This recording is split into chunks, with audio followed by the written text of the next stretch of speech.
Ada pertanyaan bagus nih dari follower. Enaknya dibuatin konten tapi yang kayak gimana ya? Oke, mikir konsepnya dulu. Tapi kok males ya, mager ya. Tapi ini kalau dibuatkan konten akan berguna kayaknya buat mereka yang ingin menjadi content creator. Terus ya deh, ayo.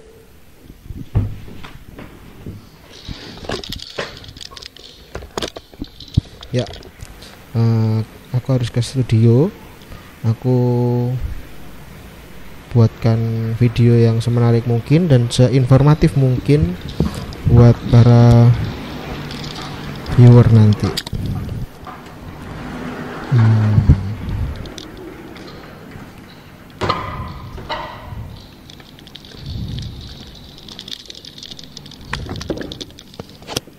Oke, aku ngeset studio dulu. Nyalakan lighting 1 2. Ya, ini kita harus ngeset kamera. Ya, memorinya kita masukkan, jangan lupa karena ini adalah yang terpenting.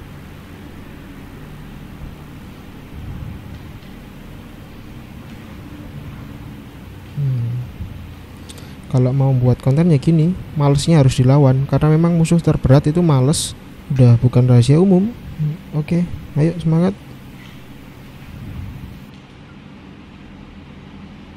Oke, mixer sudah nyala untuk audio.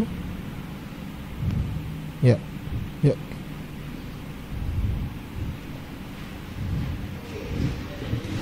Oke, saatnya ganti ke kamera ini. Ya. Jadi aku mendapat sebuah pertanyaan dari DM Instagram, yaitu tentang content creation ini. Jadi akan aku jawab lewat video ini dan juga mungkin akan sedikit menginspirasi kalian gitu ya. Jadi oke, langsung aja aku jawab beberapa pertanyaannya. Jadi enak nggak jadi content creator? Kalau enak atau nggak enak itu tergantung dari sudut pandang kalian masing-masing, karena content creator itu ya kalian kerjanya harus selalu dipaksa untuk apa ya, membuat ide-ide baru dalam setiap kontennya gitu loh. Terus apa dasar yang melabeli seseorang bisa disebut content creator? Sebenarnya gini, kalian punya Instagram aja kalian bisa dibilang content creator. Karena kenapa? Karena kalian buat konten kan, konten Instagram itu istilah umumnya. Jadi content creator itu semua bentuk konten, baik itu Instagram, TikTok, walaupun ada sebutannya sendiri mungkin ya. Jadi ada yang bilang selebgram, seleb TikTok. Nah itu sebenarnya sama-sama aja, itu adalah content creator. Jadi content creator di TikTok, di YouTube, di Instagram itu hanya beda-beda aja medianya gitu. Kemudian next ke pertanyaan selanjutnya, perkembangan content creator beberapa tahun kemarin dan sekarang. Kalau ini bisa kita lihat lah ya. Kalau kalian lihat di YouTube aja gimana kualitas video-video yang dihasilkan oleh para kreator-kreator besar, dan bahkan ada yang sudah pensiun juga seperti Skinny Indonesia itu juga sudah mengumumkan untuk berhenti, quit menjadi content creator di YouTube. Kalau perkembangannya pasti sangat-sangat pesat. Kalian bisa aja melihat beberapa konten-konten mereka, konten-konten para kreator-kreator yang lain dari awal, bahkan kontenku juga kalau kalian lihat dari awal-awal itu pasti dengan yang sekarang beda banget. Kalian tadi juga udah melihat secara langsung kan gimana aku menyeting set studio ini untuk aku syuting sekarang. Itu sih. Jadi kalau perkembangannya ini sudah apa ya? Secara kualitas sudah berubah banget. Kemudian pertanyaan selanjutnya, sosial media yang memfasilitasi konten creator. Nah, kalau sosial media ini banyak banget, sudah aku sebutkan tadi. Kalau yang utama, bukan yang utama sih, yang paling besar tetap ada di YouTube.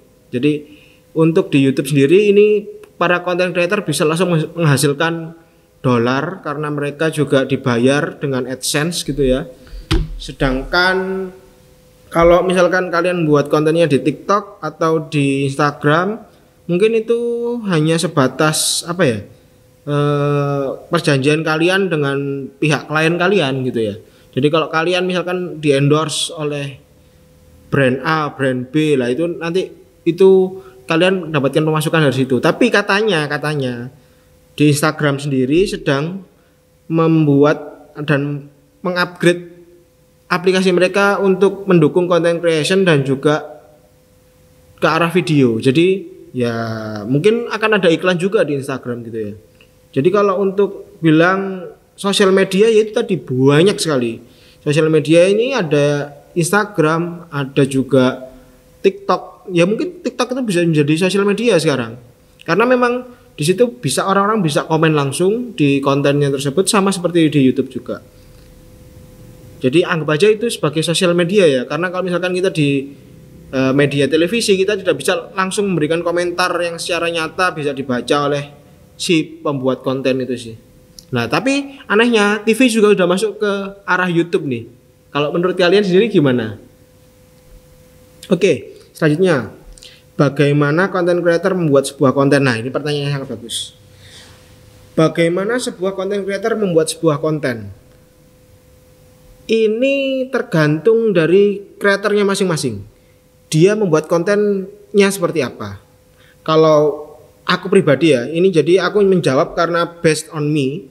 Itu aku membuat konten karena aku memiliki keresahan, aku memiliki memiliki ilmu di bidang yang aku buatkan kontennya. Jadi aku di sini sebagai content creation, aku keresahanku ini aku jadikan sebuah konten untuk mungkin bisa dipelajari bersama. Kemudian untuk ilmu yang aku berikan sebenarnya tujuan utamaku hanya ingin berbagi ilmu aja. Jadi aku sharing ilmu apa yang aku punya, aku sharingkan ke masyarakat gitu sih. Nah kalau membuat kontennya ya banyak caranya.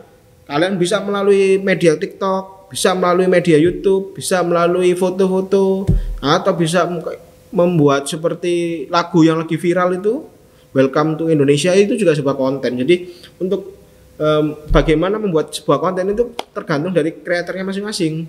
Kalau aku sendiri punya metode namanya ATM, amati, tiru, modifikasi. Jadi sebelum membuat sebuah karya, sebuah konten misalkan ya, aku pasti melihat dulu untuk mencari inspirasi. Kemudian aku tiru, tapi dalam eksekusi pembuatan konten aku akan sedikit merubahnya yang sesuai dengan caraku sendiri. Jadi nggak sama 100% karena ya pastilah tahu keterbatasan alat, keterbatasan skill juga, itu semua menjadi tolak ukur masing-masing sendiri sih. Kemudian persaingan antar content creator. Menurutku sih kalau aku pribadi, aku tidak merasa bersaing dengan content creator siapapun. Aku sendiri orangnya suka berkolaborasi. Daripada menambah saingan, ayo kita berkolaborasi aja. Karena yaitu, aku punya styleku sendiri, aku punya pembawaanku sendiri, mereka juga punya stylenya sendiri, ranahnya sendiri. Jadi kalau menurutku itu bukan saingan sih. Ya memang sebuah karya itu tidak bisa dibilang ini bagus, ini jelek. Itu karena karya itu tidak ada sebuah titik tolak ukurnya itu tidak ada sebenarnya. Karena karya ini bagus atau jelek itu tergantung dari matamu. Sama seperti halnya di fotografi. Jadi matamu bukan mataku. Jadi kalau matamu bagus, di mataku belum tentu bagus. Tapi di mataku bagus, belum tentu juga di matamu bagus. Gitu ya. Oh ya, nih next, lanjut lagi. Ketika content creator dari sekedar hobi akhirnya bisa komersil dan menghasilkan. Ya, awalnya aku memang hanya sekedar hobi. Kalau kalian lihat ke bawah-bawah, itu aku juga menggunakan fasilitas yang seadanya, bahkan set yang seadanya. Pokoknya yang aku inginkan itu hanya membagi ilmuku tentang fotografi. Kebetulan waktu itu di tahun 2016, hal seperti kamera itu adalah hal yang masih mewah gitu ya. Maksudnya tidak semua orang punya. Jadi mungkin baru orang mau beli, jadi aku membuat info seperti itu, buat video untuk bagaimana membeli kamera. Nah itu yang menjadikan hobiku untuk membagi ilmu, kemudian lama kelamaan bisa menghasilkan uang. Jadi kalau aku sendiri ya, aku ya alhamdulillah dari sekedar hobi, sekedar kesukaan, passion, tapi akhirnya menghasilkan. Tapi kalau dari awal kalian sudah money oriented dulu atau udah fokusnya ke uang, pasti kalian banyak putusnya di tengah jalan. Percayalah, karena aku sendiri mengalaminya gitu loh. Kemudian pertanyaan selanjutnya, melihat content creator yang lebih di atas kita, sikap apa yang harus kita punya? Kalau ini pasti aku harus lebih semangat. Jadi untuk content creator yang jauh lebih bagus, jauh di atas kita itu sebagai apa ya? Sebagai penyemangat buat aku. Jadi bagaimana aku bisa melihat mereka kok bisa seperti itu. Kadang-kadang aku juga mengamati karyanya. Kok bisa ya seperti ini. Jadi trik-trik apa yang mereka pakai, kemudian dalam pengambilan setiap karyanya itu aku pelajari semua. Oh, jadi ini pengambilan gambarnya seperti ini gitu sih. Dan aku sangat-sangat respect gitu loh. Waktu di tahun berapa itu ya, lupa aku, di tahun 2018 mungkin, itu ada kreator connect juga di Surabaya yang diadakan oleh YouTube. Itu juga konten-konten kreator berkumpul di sana, dan aku sangat-sangat respect gitu loh.